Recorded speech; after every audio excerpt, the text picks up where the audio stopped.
मित्रांनो, 300 वर्षापूर्वी बांधलेली एक अशी विहीर जिथे एकाच वेळी तब्बल 12 मोटांनी पाणी काढलं जायचं। आणि सगळ्यात आश्चर्याची गोष्ट म्हणजे इतकी वर्ष झाली तरी या विहिरीतलं पाणी कधीच पूर्ण आटलं नाही, असं स्थानिक लोक सांगतात। लोक इथं पोहायला येतात, उंचावरून पाण्यात डाईव्ह मारतात आणि ही जागा पाहताना एखाद्या हिस्टॉरिकल मूवीमध्ये आल्यासारखं वाटतं। छावा सिनेमाच्या शूटिंगमध्येही ही जागा खूप चर्चेत आली होती। साताऱ्याजवळच्या लिंब गावातली ही आहे 12 मोटीची विहीर।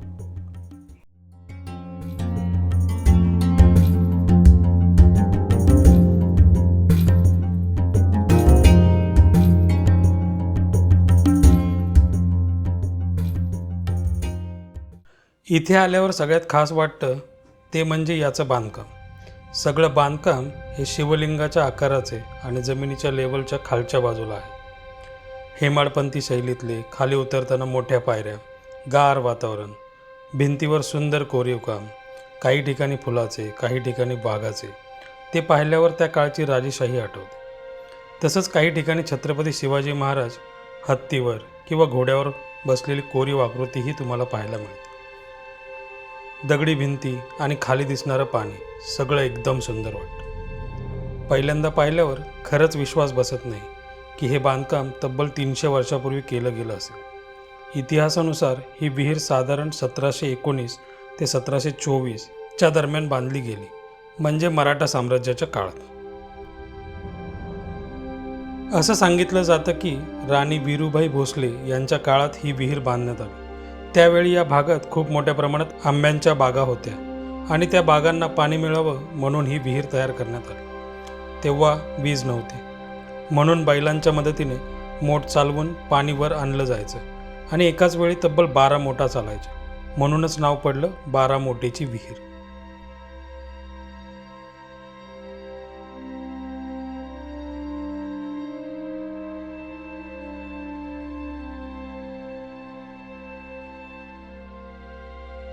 ही विहीर अष्टकोनी आकाराची आहे। उंची 110 फूट आणि रुंदी 50 फूट।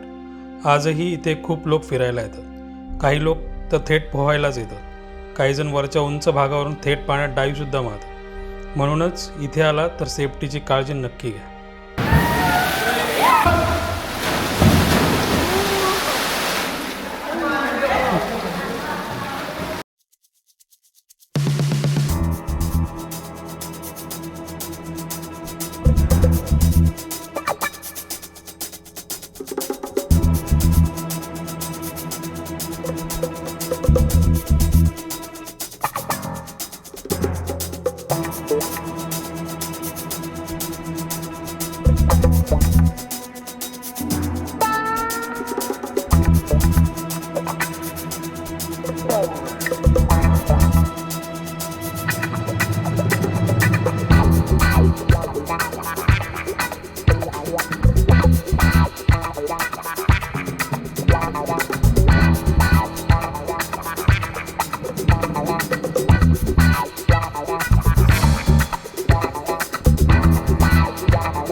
विहिरीच्या बाहेर एक मोठं जुनं झाड आहे आणि त्या झाडाखाली छोटंसं शिवमंदिर। इथे 2 शिवलिंग एकत्र दिसतात, त्याला आपण जोड शिवलिंग म्हणतो।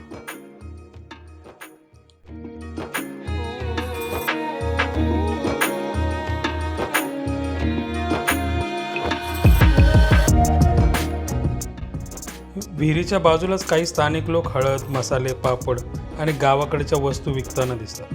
म्हणून इथे आल्यावर हिस्ट्रीसोबत गावाकडचा फील सुद्धा मिळतो। आणि हो, इथे पार्किंगची पण चांगली सोय आहे। फॅमिलीसोबत येण्यासाठीही हे ठिकाण परफेक्ट आहे।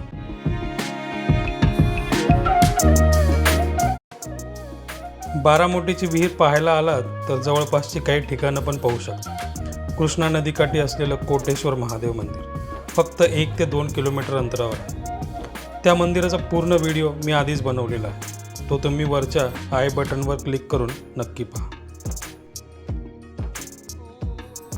पुण्याहून यायचं असेल तर NH48 वरून साधारण 2 तास लागतात। साताऱ्याहून ही जागा जवळच म्हणजे 12 ते 15 किलोमीटरवर आहे। गुगल मॅपवर बारामोटेची विहीर लिंब असे जर सर्च केले तर लोकेशन तुम्हाला सहज मिळून जाईल.